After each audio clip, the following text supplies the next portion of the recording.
Guys, my മസ്കിച്ചിന്റെ പുതിയൊരു എപ്പിസോഡിലേക്ക് എല്ലാവർക്കും സ്വാഗതം.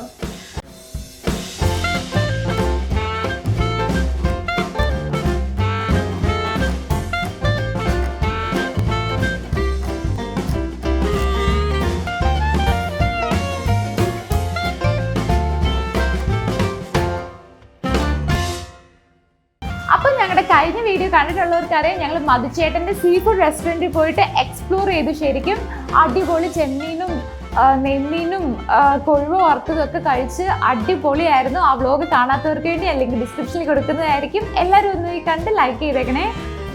പിന്നെ കൂട്ടത്തിൽ തന്നെ ഞങ്ങളൊരു പഴംപുളിശ്ശേരി കഴിച്ചിരുന്നു. അപ്പം ഞാൻ അതിൻ്റെ റെസിപ്പി മധുചേട്ടൻ്റെ വൈഫിനോട് ചോദിച്ച് മനസ്സിലാക്കി എടുത്തിട്ടുണ്ടായിരുന്നു. അത് ഞാൻ വീട്ടിൽ വന്ന് ട്രൈ ചെയ്ത് നോക്കിയപ്പം ഉഗ്രൻ ടേസ്റ്റ് ആയിരുന്നു. എനിക്ക് അതേ സെയിം ടേസ്റ്റ് തന്നെ കിട്ടി. അതാണ് ഏറ്റവും വലിയ കാര്യം.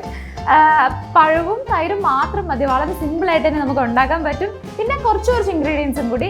അതെങ്ങനെ ഉണ്ടാക്കുന്നതെന്ന് കാണണമെങ്കിൽ ഈ വീഡിയോ ഫുള്ളായിട്ട് കാണുക, ലൈക്ക് ചെയ്യുക, ഷെയർ ചെയ്യുക. പിന്നെ ഞാൻ എപ്പോഴും പറയുന്ന പോലെ തന്നെ മൈ മസ് കിച്ചൻ സബ്സ്ക്രൈബ് ചെയ്യാത്തവരുണ്ടെങ്കിൽ സബ്സ്ക്രൈബ് ചെയ്ത് അടുത്തുള്ള ബെൽ ബട്ടണും കൂടെ ഒന്ന് അടിച്ചേക്കണേ. അപ്പം ഈ റെസിപ്പി എങ്ങനെ ഉണ്ടാക്കുന്നത് നമുക്ക് പെട്ടെന്ന് പോയി കണ്ടിട്ട് വരാം.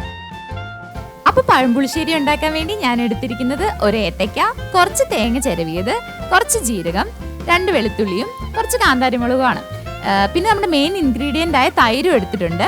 ഇനി നമുക്കൊരു മിക്സി എടുത്ത് അതിലേക്ക് നമ്മൾ നേരത്തെ എടുത്ത് വെച്ച ഏത്തയ്ക്ക ചെറുതായി അരിഞ്ഞ് കൂട്ടത്തിൽ തന്നെ ബാക്കിയുള്ള ചേരുവകളും കൂടെ ചേർത്ത് നമുക്കിത് ആദ്യം ഒന്ന് ക്രഷ് ചെയ്തെടുക്കാം.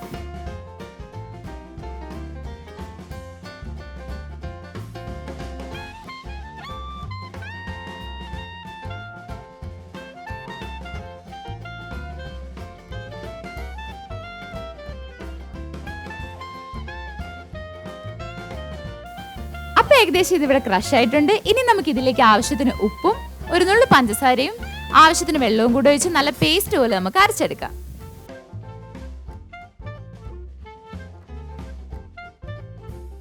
അപ്പോൾ ഏകദേശം ഈ ഒരു കൺസിസ്റ്റൻസി വേണം കേട്ടോ നമുക്കിത് അരച്ചെടുക്കാൻ. ഇനി ഒരു കടായി വെച്ച് അതിലേക്ക് നമ്മളിപ്പോൾ അരച്ചെടുത്ത പേസ്റ്റും കൂടെ ചേർത്ത് അതൊന്ന് ചെറുതായിട്ട് തിളച്ചു തുടങ്ങുമ്പം ഗ്യാസ് ഓഫ് ചെയ്ത് അതിലേക്ക് നമുക്ക് തൈരും കൂടെ ചേർത്ത് കൊടുക്കാം.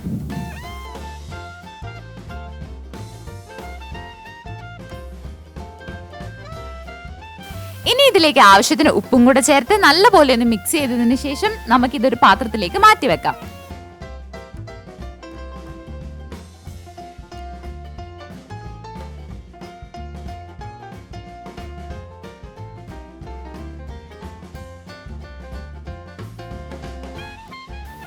ഇനി നമുക്കിതൊന്ന് താളിച്ചെടുക്കാനായി കുറച്ച് വെളിച്ചെണ്ണ ഒഴിച്ച് എണ്ണ ഒന്ന് ചൂടായതിനു ശേഷം കുറച്ച് കടുകിട്ട് ആ കടുക് എല്ലാം ഒന്ന് പൊട്ടിയതിന് ശേഷം നമുക്ക് അതിലേക്ക് കുറച്ച് കറിവേപ്പിലയും കുറച്ച് ഉണക്കമുളകും കൂടെ ചേർത്ത് ഇതെല്ലാം ഒന്ന് നമ്മുടെ പുളിശ്ശേരിയിലോട്ടൊന്ന് തട്ടിക്കഴിഞ്ഞാൽ നമ്മളുടെ പഴംപുളിശ്ശേരി ഇവിടെ റെഡി ആയി കഴിഞ്ഞു.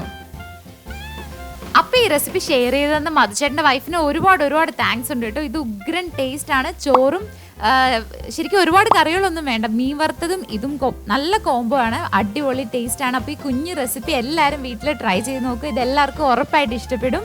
അപ്പോൾ ഇതുപോലത്തെ മറ്റ് റെസിപ്പീസ് ആയിട്ട് വരുന്നിടം വരെ എല്ലാവർക്കും ബൈ ബൈ.